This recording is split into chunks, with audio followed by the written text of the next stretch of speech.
Hey, my friends, welcome to a conversation with Matthew Sanchez, the podcast produced and created by MSW Productions. Well, my friend, Mr. Mark Rice, is here today. And Mark, we have known each other a very long time. Yes, sir. And so I'm so excited, not just to have you here, but to have known you this long. Yeah. Because you've kind of like seen me rise in this community to the level I am today. Exactly. And you've also been the person to cover my rise in this community to where I am today. Right. And if people don't know that the Ledger-Enquirer did an article about me because I had made a guest appearance. I guess you could call it a guest appearance. I was asked to be on Oprah's podcast last year, and it came out. We filmed last year, and it came out. Came out last year too in December. And Ledger-Enquirer did a piece about it, and half of it was about the podcast, which we're listening to right now. Praise the Lord. And Mark Rice is the reporter. You are the gentleman who interviewed me, and I hope continues to interview me as I continue to rise because we do have some form of relationship, and it makes you feel more comfortable when you know the person that's interviewing you. So right. Yeah, right. I'm so glad. Welcome today, Mark. No doubt. And I just think this is just one more chapter. This is not the end. This is just another stop in your journey. So, I believe it. Yeah, I believe it too. Yeah. So today the mission is for people who may not have gotten to see or hand to see it physically, but also see it digitally. This is more like a promotion for them to about the interview. So you're kind of interviewing me in this sense. So I'm curious to hear what you ask, and hopefully I can answer effectively. So just remind me, and I guess our audience, how did we first meet? We met, I was impersonating Michael Jackson. That's right. I was with the Columbus Time newspaper, Carol Gertrude-Gerdes. And hey, Miss Carol, love you, Grandma Carol. And I think the storyline was something about this impersonator almost lost his leg or something like that, because I had just gotten, I think I was a year or two out of the hospital because I had gotten a leg staph infection. And I don't know how you guys got wind of it, honestly. I don't even know how you guys knew about it. And I just remember you interviewing me at the Liberty Theater, I believe. Okay. And I was in school. I was in middle school at the time. Eddie, right? Eddie Middle School. Yep, Eddie Middle School. Yeah. And I was a little famous because of that article. It made me feel great that my peers saw me in the papers. That's fantastic. But this is my first time being on the front cover. Yeah, there you go. I was never on the front cover. Okay. So front cover's a big deal, Mark. Yeah, you got a promotion, man. Front cover's a big deal. So and then my colleague, I think Larry Gear, wrote a story that involved you also at Eddie when you did some kind of bullying campaign. Anti-bullying campaign. Is that correct? Yeah, good friend of mine at the time, Lozano, he had brought a knife to school. Yeah. And that caught wind of the local news. Yeah. And I heard about it. Yeah. And I went around the entire school. This is, you can't do this now. Okay.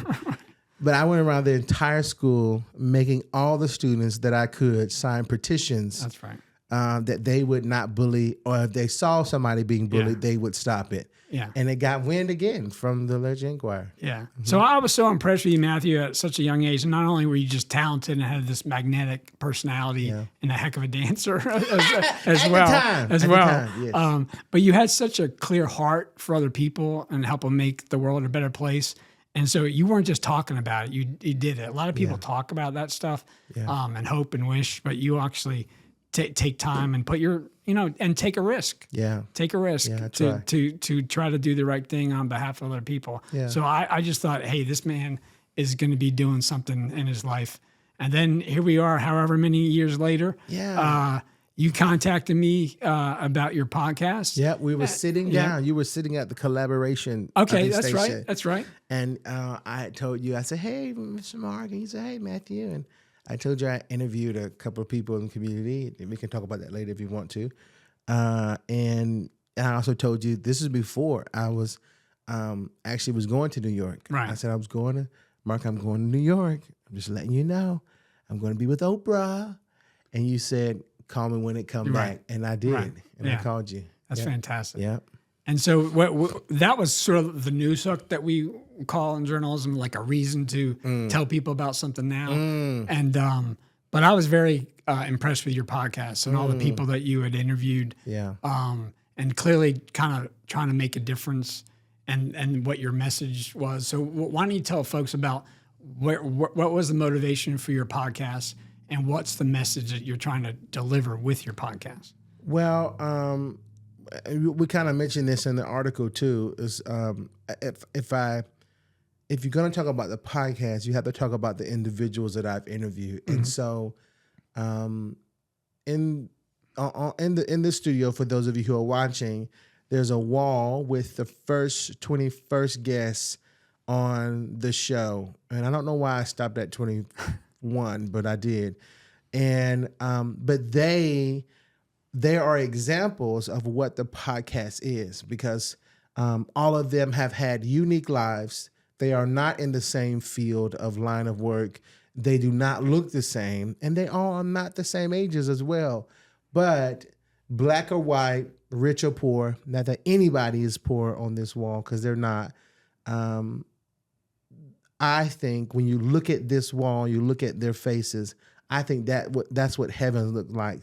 And so the intention behind the podcast is to be just that, be a source of heaven for people, be a beacon of light, in better words, be a key that unlocks the door to their dreams with information in it. Does that make sense? Yes. And so I hope and pray that everybody who is watching or listening at every episode, that they feel seen, heard, and valued. But most importantly, I hope that it plants a seed in them that grows into something so beautiful that it makes them want to do something with their life. Does that make sense? Yeah, amen. Yeah, absolutely. It makes more than sense. Yeah. It's profound. Yeah. And it's needed. It's absolutely needed. So what also I was impressed with is not only these people that you helped kind of tease out some stories, and maybe even they've said some things they might not have ever said out loud, right? Yeah. You really did some deep dives into people that who are known in the community, but people might not know that part about them. Yeah.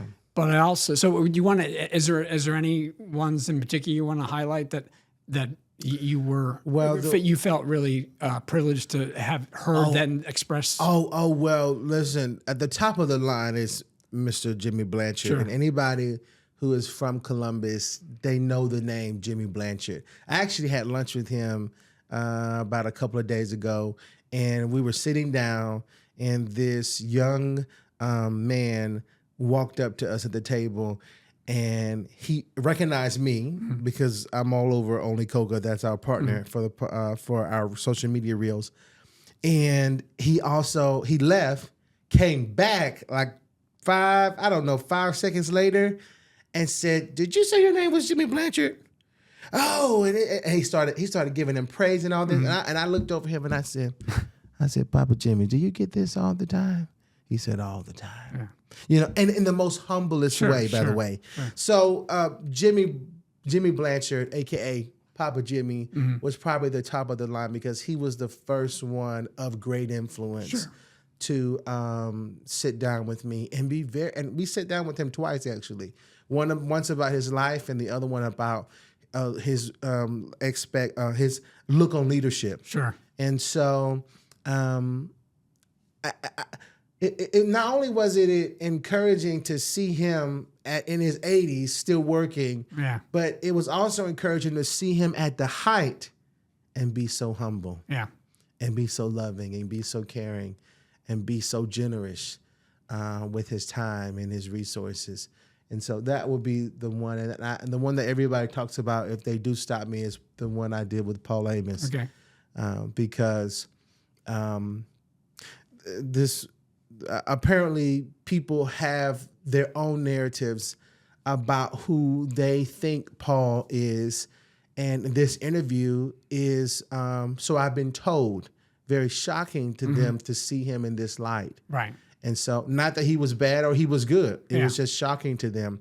And Paul expressed a lot of things in this interview that we did with him that were personal to him, that he had never said online that I can recall. Now, I'm pretty sure he has said on his own personal podcast, the Redeemed Man podcast, but never in this way. Right. And so that's one interview that people always they always mention me about. They always say, "Well, how did you get Paul to open up, and how were you able to have that time with him?" Well, it was very hard, by the way. Not that because he said no. It was very hard because it was just so long, or stretch out long. Because I wanted to build a relationship with him, and I think I have some form of relationship with him now. Before I asked him on the podcast, because I wanted him to take me seriously, and that's important to me, Mark. I don't know why, but that's very important to me for people to take what I'm doing here very seriously. Yeah, and I didn't want him to think that it was just any old podcast. Right. So that was one of them. Those were two individuals, and there are many more. Yes. There are many more on this wall, many more that are not on this wall. One comes to mind was Mr. James Bussey. We interviewed him. He's 100 years old, 100 years old, and I interviewed him this year. Actually, he's on this season of the podcast, and I was unaware that he was so well known. Actually, I mean, I really didn't know any of Mr. James Bussey's life or what he had done until I saw a post on Only Koga, and we sat down with him, and so many people loved him. So that 1 second reel now is at 1.2 million views. Fantastic. And Shaquille O'Neal shared it, and Niecy Nash shared it. So those are just a few. Yeah. Those are a few. Yeah. The people I interviewed for the story about you who were guests on your podcast, one was Senator Harbison, and the other Drew Hunt. Yeah. So I wanted to interview people, someone who's well known in the community, and then someone who might not have been well known, and that was impressive because you're interested in anyone's story. It's not necessarily the person's name. Yeah. It's the story. Yeah. And then what people are able to convey to your listeners. So what's the commonality, whether someone's like a local celebrity or people who maybe people have never heard of, what makes you attracted to a certain story, and what's your criteria for someone's guest, and what's the commonality? Well, first of all, I try to be very strategic in who I sit down with because I want people to watch. And so the reason why we've been able to sit down with some of the people that we've been able to sit down with is because they've seen other people that are of interest to them.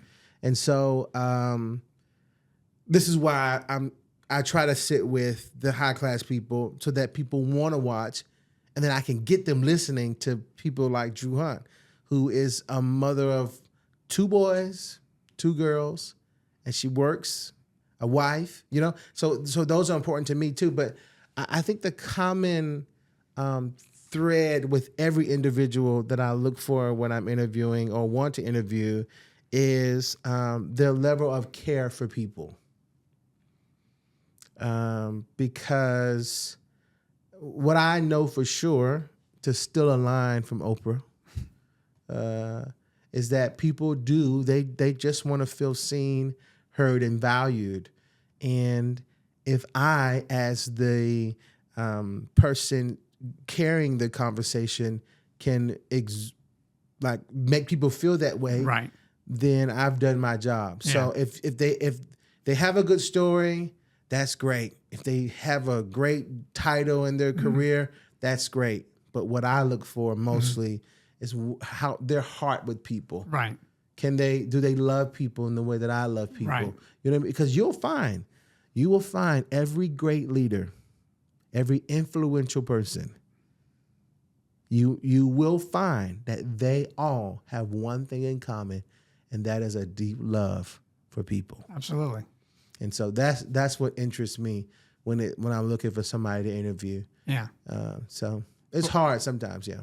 Well, I mean, it's hard to get them. Mm-hmm. Right. This is one of the centers of servant leadership, this community. Yeah. And, Jim Blanchard, is the epitome of that, and a lot of your guests are. So and some of I didn't even leaders who make it about not themselves but other people. So, and they realize their position gives them a chance to serve, not a chance to be served. And that's so, good, Mark. I mean, and Bill Turner started that as well, and we have the Center for Servant Leadership in Columbus State that helps continue that legacy. But I mean, that's a common thread too. And another common thread I thought of is that these are people who've all had, in some point in their lives, where they might have been broken, but they weren't broken in the sense of like broken not to come back, but broken open to a new possibility. They've overcome hardships. Yeah. All these people have had some kind of challenge in their lives. Yeah.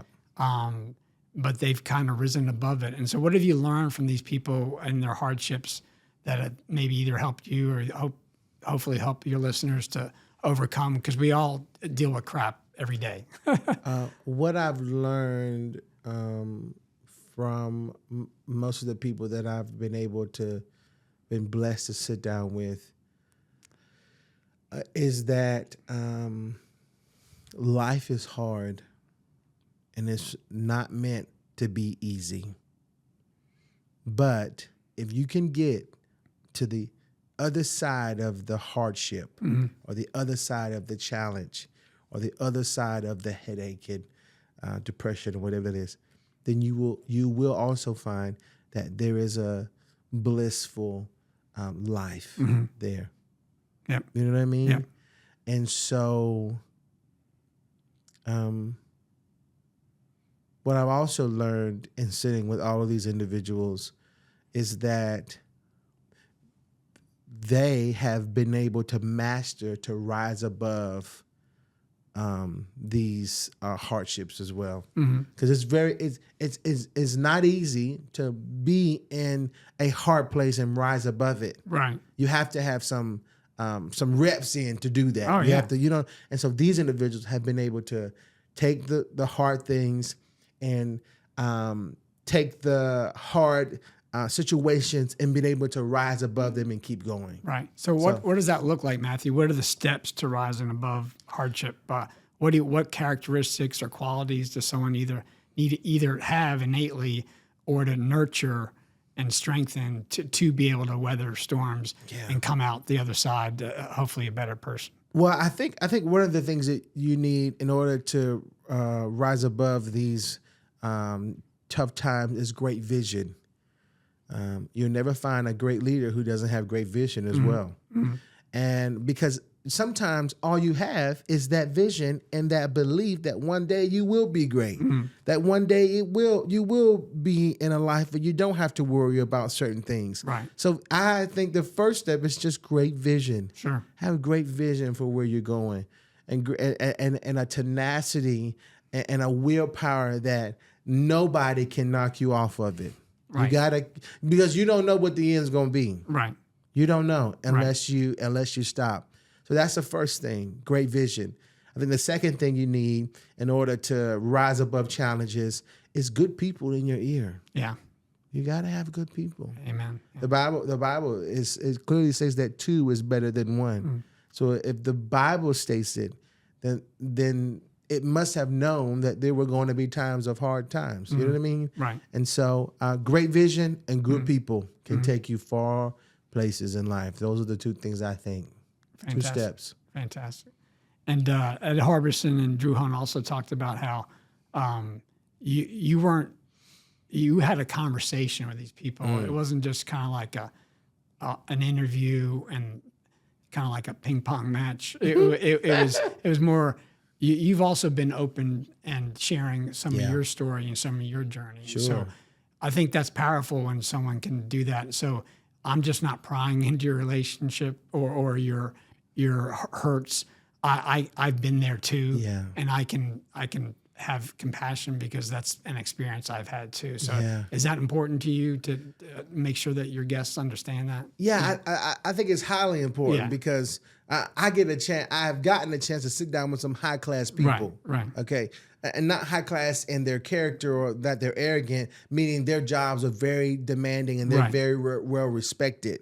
And sometimes people don't see their heart because their career kind of overshadows it. Yeah. And so I think it's highly important that I share my heart and they share their heart. Right. Because here's the key thing. Anybody who wants to do this work or do this, interview people or do whatever, this kind of work, the key thing to get people to open up, what I found, is that when you start asking them about their childhood,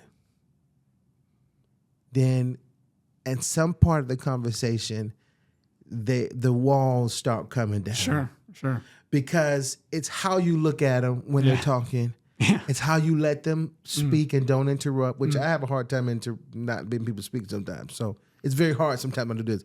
But it's even how you acknowledge, Right. my childhood was rough. Oh, tell me more about that.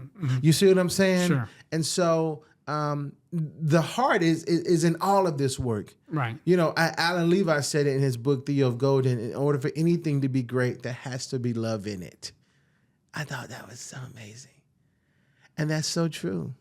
And so, that is very important to me, that I share my heart, but also sometimes I don't have to share my whole story with them. Right. Just me having empathy for their story. Exactly. Is me sharing my heart. Yeah. And not just blowing past it or asking the next question. You know what I mean? Yeah. Yeah.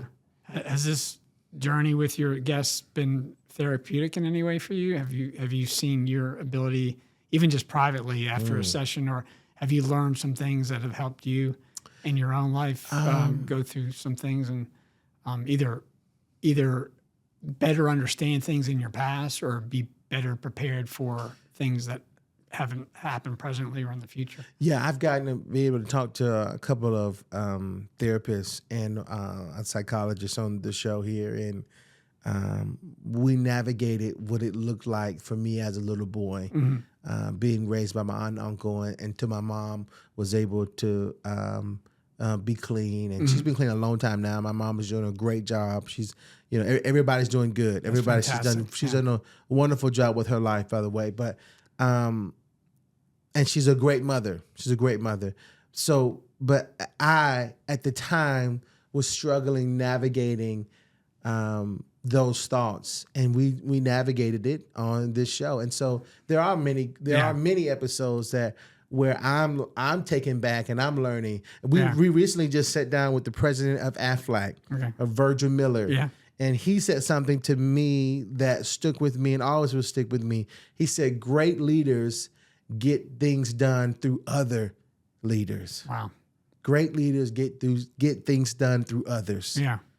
And I'm thinking like, okay, that was really good. Yeah. You know what I mean? Mr. Jimmy, he said that leadership is really love. Loving the people that you lead. Yeah. You see what I'm saying? And so, you learn everything from everybody else. I mean, you think about another individual that we interviewed. Her name was Crystal Thompson. And she has her past was just horrible. She made bad decisions. And she was not the best mom. She dabbled in drugs and dabbled in this. And now look at her life. Now she's helping other people.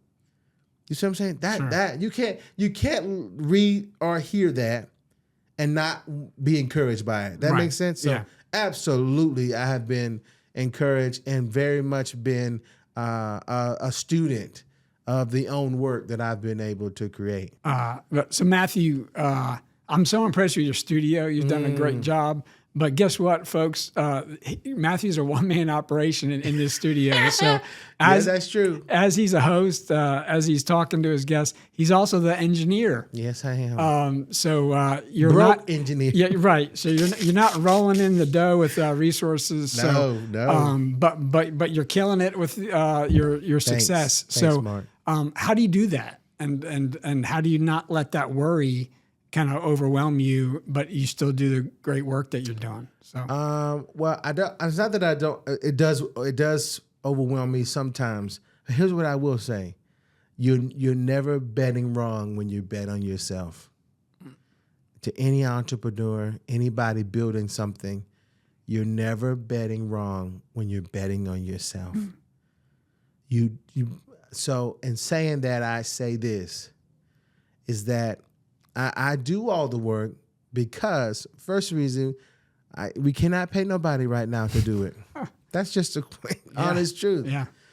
And the second reason is that if God gave me the dream, my gift back to him is what I do with it.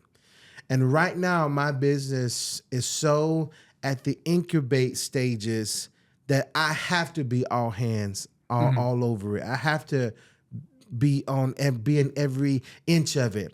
You know what I mean? Because God gave it to me first. Sure. And so when it gets to a level that is, I can't do it by myself, then I believe that when that level comes, the resources and the money will come, and then I'll be able to hire somebody. But yeah, I started with an iPhone 7 Plus. Let me just say this.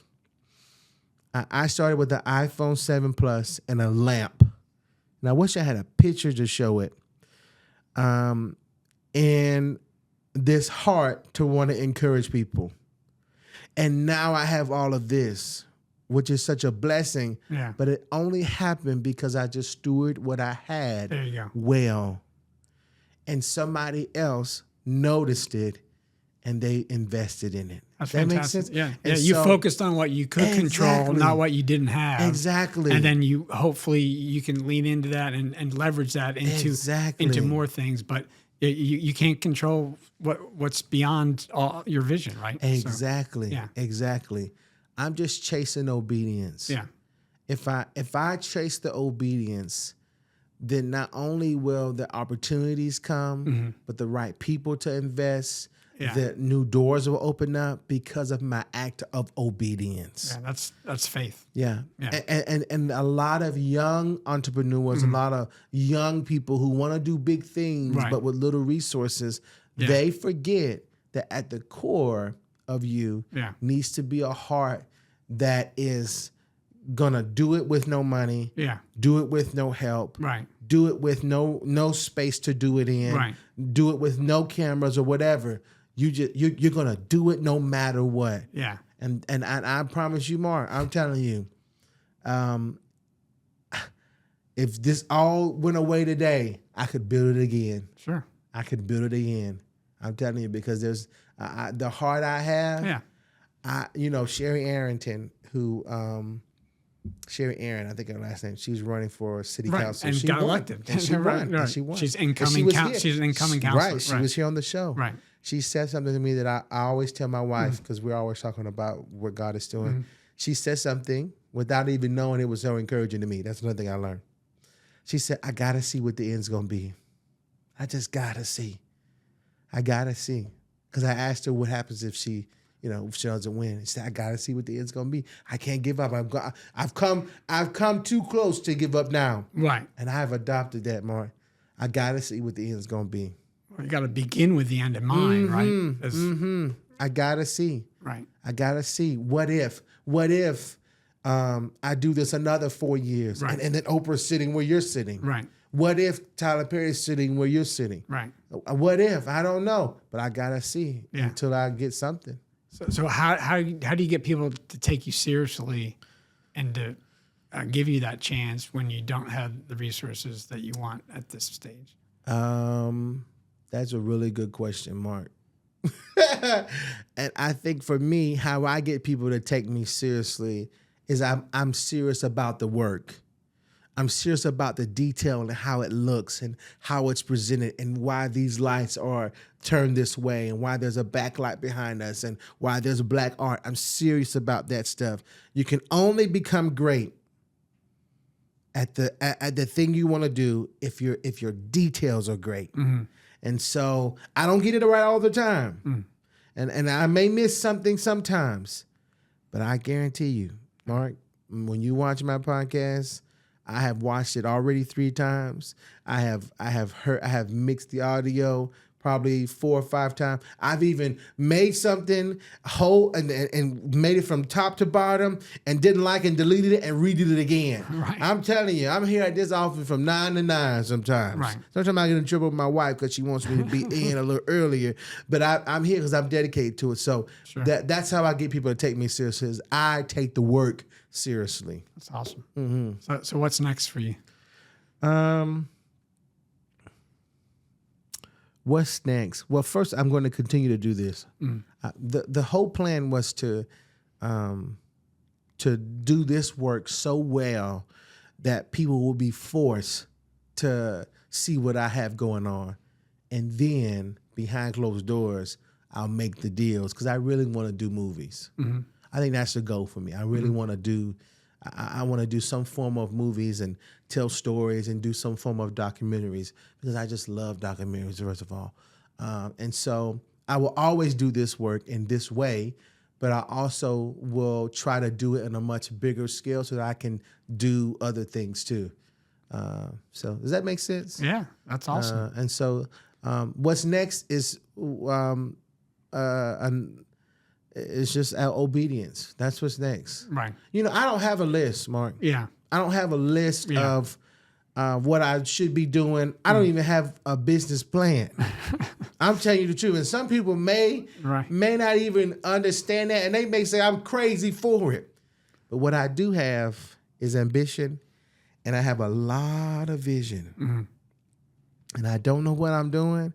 I don't know how to do business, but I can guarantee I'm not going to give up on it. You know what I mean? Yeah. And so I don't know what's next, but I know tomorrow I'll be doing the same thing I did today, is working on so that, so I'll be working on the opportunity. So when it comes, I can say yes to it. There you go. That's awesome. That makes sense. And you're doing it with a joyful heart. Doing it with joyful heart. And open to things, possible surprises. Come on. And trying to do the best you can with what I have. Yeah, do the best you can. That's all we can do. Yeah. So I'm a strong believer in that. Do the best you can with what you have. Yeah. And I promise you'll get more. That's great, and you're having fun. I'm having fun. Yeah. Now I get tired sometimes. Now, Mark. I get tired, but I am having fun. So yeah. Someone once taught me the difference between fun and joy. Well, what's your understanding of that? Fun and joy.